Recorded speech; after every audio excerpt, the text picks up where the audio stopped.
Salve, salve! Você sofredora corintiana e você sofredor corintiano, você que torce para outros clubes e veio ver a humilde opinião de um corintiano na internet. Meu nome é Caio Mendes, você está no canal do Sofredor Corintiano e hoje já queria dizer aí para você largar o like e se inscrever. Se você não quiser ver os recadinhos do início, você pode ver aqui nos capítulos que já vai estar a hora exata que eu vou começar o react.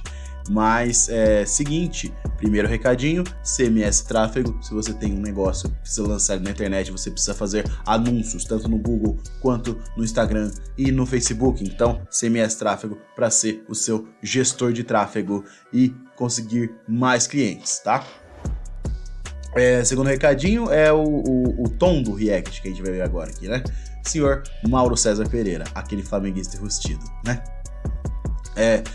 Segundo a manchete não, né? O título do vídeo aqui que a gente vai ver, o Mauro César deu aula pra falar sobre Corinthians, mas ele nunca dá aula, né? Ele sempre dá aquela alfinetada, sempre dá aquela desdenhada do time do Corinthians, né?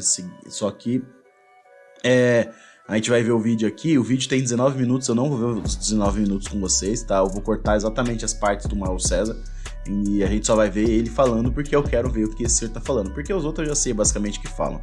E a gente vai ver bastante coisa, principalmente vindo da Jovem Pan, porque infelizmente eles são, acho que, o canal de esporte mais importante do YouTube, né? Ou pelo menos é o que tá sempre em alta ali, né? Então vamos dar uma olhada aí em como o Mauro César fez a análise, como ele deu aula sobre o Corinthians, né?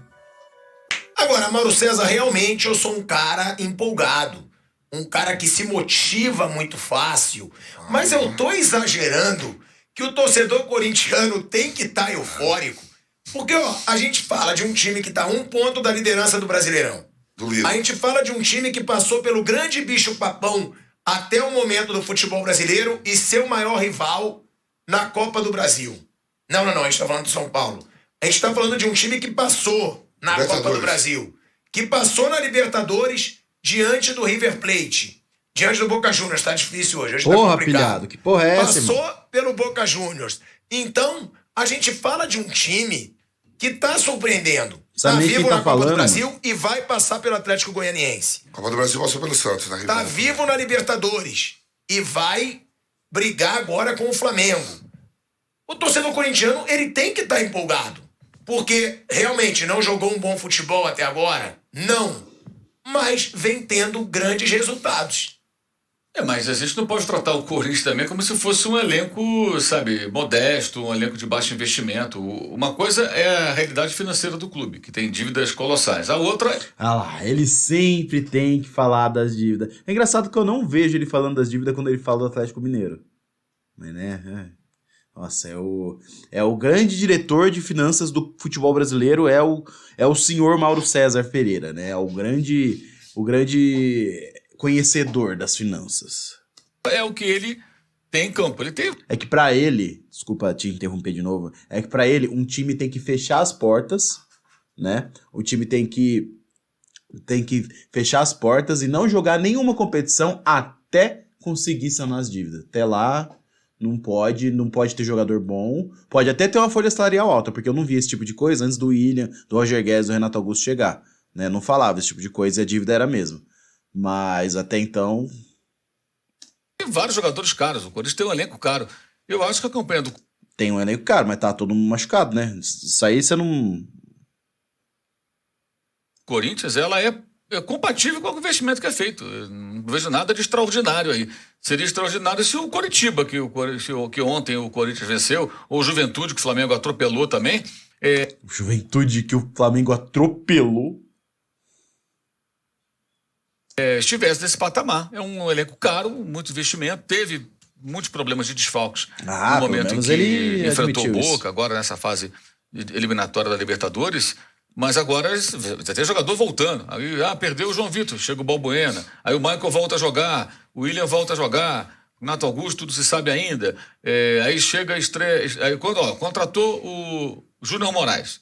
Antes o Roger Guedes. Agora é o terceiro atacante, o Yuri Alberto, que é contratado em menos de um ano para ser o homem de frente, o mais importante jogador de ataque, independentemente da diferença de característica. O objetivo foi sempre esse, né? E tinha um jogo que acabou indo embora, naquela situação que todo mundo acompanhou.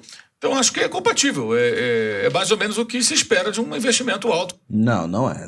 Olha, não é. É um investimento alto. Olha onde o Flamengo tá. Não quer dizer nada. Mas não é. Não era isso que vocês falavam. Vocês falavam que o Corinthians ia cair, não era líder por tanto tempo, e que ia acabar despencando. E a gente já sabe exatamente o que vocês falavam. O que o Corinthians faz no seu futebol. O time fez alguns jogos ruins, também, ao mesmo tempo, também havia muitos desfalques. Acho que isso é uma atenuante, embora não justificasse tanto tempo sem fazer um gol, né? O Corinthians ficou em mais de 9 horas sem que seus jogadores marcassem um gol e se classificando no 0-0, nos pênaltis e tudo mais. Ontem pegou um adversário fragilizado, mas venceu, acho que com uma certa autoridade, né? Chegou a tomar um gol de empate, mas depois fez 2-3-1, venceu sem dar sustos na torcida, que é o que se espera num confronto contra um time como o Coritiba. Agora, teve um pouco... Também era o que se esperava contra o Ceará. Aí de sorte também, porque pegou o Atlético Goianiense, né, nessa próxima fase da Copa do Brasil. É claro que é melhor pegar o Atlético Goianiense do que o Paranaense. Vídeos 4-1 que o Paranaense fez do Goianiense ontem à noite com muita facilidade, inclusive. Então pegou um adversário mais tranquilo. Depois vai ter o confronto com o Flamengo em São Paulo, depois no Rio. E aí, quando for jogar de novo contra o Atlético Goianiense, pode estar classificado ou eliminado da Copa do Brasil. E aí acho que vem a parte importante. Libertadores, burro. De estar no bolo ali do brasileiro. Se acontecer o pior e o Corinthians sair da Libertadores, não creio que saia na Copa do Brasil. Seria uma zebra muito grande. Mas na Libertadores você crê, né? Ai, flamenguistinha besta. Nesse momento dos dois times. Ele, pelo menos, o brasileiro está garantido. Ele vai disputar o título brasileiro, é o que tudo indica. Eu acredito que se o Corinthians estiver em 3 competições, a tendência é alguém desgarrar. Atlético, Palmeiras, não sei. Mas se o Corinthians cair em 1 ou 2 mata-mata, ele provavelmente vai brigar pelo título brasileiro. Ele vai ter condições para isso. Porque aí vai estar dedicado, aí o Vitor Pereira vai ter semanas para treinar, que é o que eu espero que aconteça daqui a... Quanto tempo? 1, 2, 3 semanas. Daqui a 3 semanas estaremos falando de Palmeiras ou Atlético eliminado da Libertadores. E quem estiver eliminado dos dois, ao que tudo indica, vai com tudo no Campeonato Brasileiro, porque os dois já saíram da Copa do Brasil. E nesse calendário mais pesado desse ano, mais apertado, isso acho que deve fazer uma diferença muito grande no desempenho dos times, na preparação no Campeonato Brasileiro no segundo turno. Eu diria que é bizarro isso, mas desses dois, quem for eliminado vai ganhar, digamos assim, um anabolizante para ser campeão brasileiro. Arquiteto. Uma forcinha extra aí, que é o quê? Semanas inteiras para descansar, preparar o jogador, recuperar. Eu acho que é o título mais importante, né? viu? Exato. Assim, o futebol brasileiro é tão bizarro no seu calendário que ele premia o eliminado. Você é eliminado, você fala, pô, aconteceu isso com o Palmeiras ano passado, aconteceu isso com o Flamengo do Jorge Jesus. Quando sai para o Atlético Paranaense, é justamente o que permite a ele ter, nas semanas de mata-mata da Copa do Brasil, ele organizar o time, ele recuperar os jogadores, ele preparar mais a sua equipe para atingir aquele nível de futebol. Então, acho que tem aí, de uma forma ou de outra, eu acho que o corintiano deverá, até o final do ano, estar torcendo por algo importante para o seu time. Porque mesmo que caia no mata-mata, no brasileiro ele deve brigar pelo título, se isso acontecer. Mas para isso tem que estar nesse bolo. O Palmeiras tem um jogo a menos, se vencer, abre, tudo bem, você está ali, está perto. Não pode ficar longe. Ficar longe aí... Tem o jogo de volta em Itaquera. Isso eu acho importante. Isso eu concordo com ele. Bem, né? Exatamente. Não, e muito se falou no começo, né, Vamp? A gente escutou, não o Mauro, o Pipo César Pereira. Yuri Alberto muda o patamar ofensivo do Corinthians, na sua opinião? Acho que pode mudar. Eu só acho que a gente não pode tratar o Yuri Alberto como se fosse assim, uma espécie de um Van Basten chegando no Corinthians, né? Nós estamos falando assim, de um jogador jovem que foi pro Internacional, teve um bom... Quem tá falando isso, velho? Vocês fazem umas comparações que nem a torcida não faz, tá ligado? Que ridículo. Vamos lá. O desempenho começou bem lá no futebol russo e que chega agora cercado de uma expectativa muito grande. Eu acho que ele tem bola para isso, ele tem tudo para ser esse jogador. Ontem já agradou, participou do primeiro gol, mas eu acho que é preciso também ter um pouco de calma. O Corinthians tem jogadores muito mais qualificados tecnicamente do que o Yuri Alberto. Quem tem mais currículo, quem tem mais bola, o William ou o Yuri Alberto? É o William. Jogador de Copa do Mundo, jogador de Premier League. Mas aí você pode pegar isso também em qualquer um do time do Flamengo, mas esse tipo de coisa você não vai falar, né? Do time do Flamengo, ninguém tem mais currículo que o William. Não dá pra comparar. Então, assim, ele é um jogador que pode compor bem.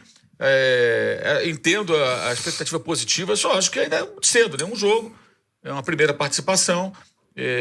contra o adversário que tem problemas. Aliás, a defesa do Coritiba, do primeiro gol do Corinthians ontem, os caras não pareciam nem profissionais, né? Impressionante, assim, tudo bem, houve uma pressão, mas como se embananaram com a bola? Uma coisa, assim, assustadora. O cara que torce pelo Coritiba ontem, vendo aquele gol, é pra arrancar os cabelos, né? Enlouquecer.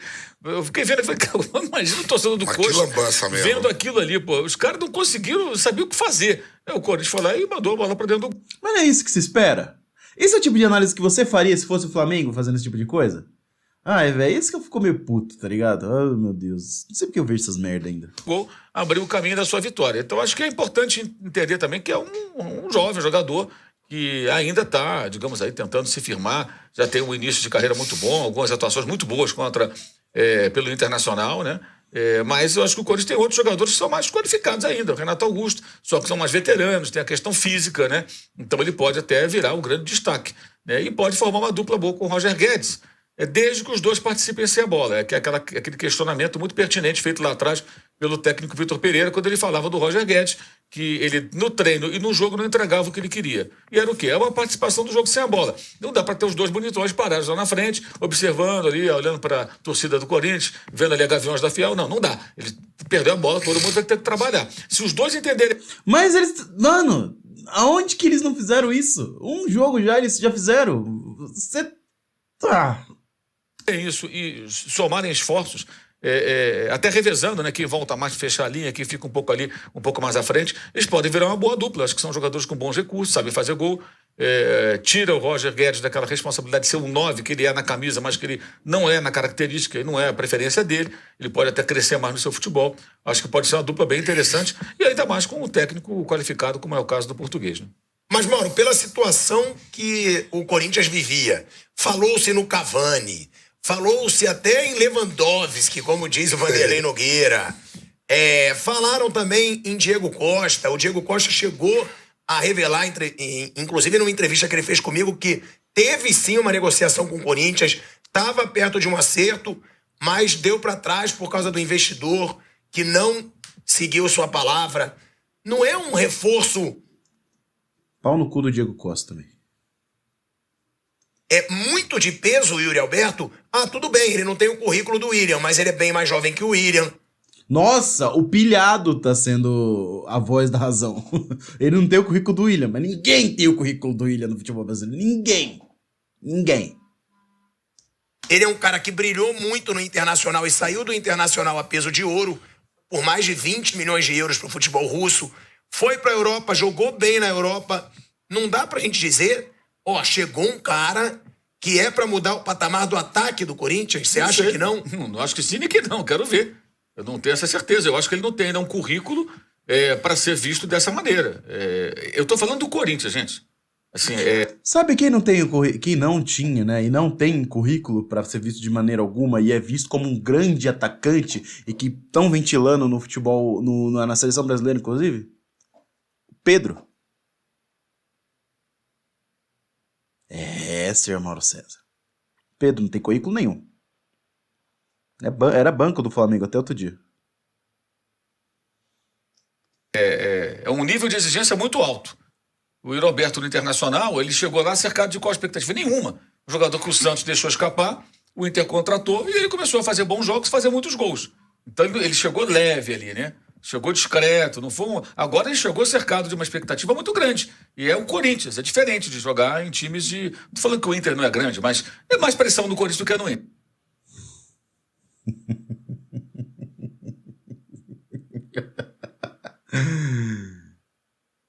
Ele não mentiu. Eu vou falar português claro. Claro que é. É mais visibilidade. É mais visibilidade. Então, dimensão mais nacional. Então eu quero ver. Não acho que sim nem que não. Acho que ele me parece um jogador muito promissor. Acho que ele pode corresponder a essa expectativa. Só acho que não é o momento para exaltar. É o momento para observar. E aí elogiar quando ele realmente conseguir ter o desempenho, se ele conseguir, que dele se espera. Porque a expectativa, ela é grande demais. E como eu falei, é o Corinthians, é diferente. Eu gosto sempre de diferenciar. O fulano de tal joga bem. Mesma coisa, o cara é um ótimo jogador do Brighton. Porra, legal. Vamos pegar esse cara e vamos colocar no Manchester United, que precisa de várias mudanças. É outra história. É bem diferente. Então, a mesma coisa. O cara está lá na Rússia, foi contratado por um valor bem elevado de fato, agora vem para o Corinthians para ser o homem que vai resolver o ataque do Corinthians. Vamos ver. Eu acho que ele parece ter condições, mas eu acho melhor que a gente primeiro observe antes de soltar rojão, aquela coisa toda, né? Ele é muito cauteloso, né? Geralmente com o time dos outros. Com o dele, ele já chega fazendo festa. Vidal é a maior contratação da história do campeonato do futebol brasileiro e tudo mais, né? Aquela velha hipocrisia flamenguista, né? Mas, cara, a quantidade de merda que ele falou. Primeiro, ele não consegue falar do Corinthians sem falar da dívida do Corinthians, né? Tipo, a dívida do Corinthians. Meu irmão, você vai bater nessa tecla pra sempre e o Corinthians sempre vai ter dívida. Se depender da inovação e transparência, tá? Segundo, ele falou que o Corinthians fez um baita investimento e por isso tá em segundo. Não, o Corinthians teve muita baixa dos seus investimentos. A maioria das pessoas, dos jogadores que estavam terminando os jogos do Corinthians eram miúdos. Era o pessoal da base. Tava uma relação ridícula já. Uma relação ridícula. Todo jogo tinha 1 ou 2 machucados. Todo jogo. Tava uma coisa, cara, que eu nunca vi no futebol brasileiro, né? Aí ele falou do Yuri Alberto, que falou que não tem currículo. Falou, pô, o moleque tem 21 anos, você queria o quê? Que com 21 anos ele já fosse campeão da Libertadores. Ele não é o Neymar, meu parceiro. Calma. Lógico que ele não tem currículo, mas ele tem futebol, ele já mostrou futebol. Certo? Ele falou a verdade, Ele falou que, às vezes, jogar num futebol russo ou jogar no Internacional não tem tanta pressão quanto tem no Corinthians. Isso é verdade. Mas, pelo que eu vi do último jogo, pelo menos, se ele manter aquele tipo de vontade, vai dar bom. Valeu? Meu nome é Caio Mendes, você acabou de assistir o canal do Sofredor Corintiano. Amanhã, não sei se vai ter vídeo, tá? Eu explico por que amanhã, mas talvez eu não consiga fazer o pós-jogo, tá? A gente se vê no próximo vídeo. E vai, Corinthians!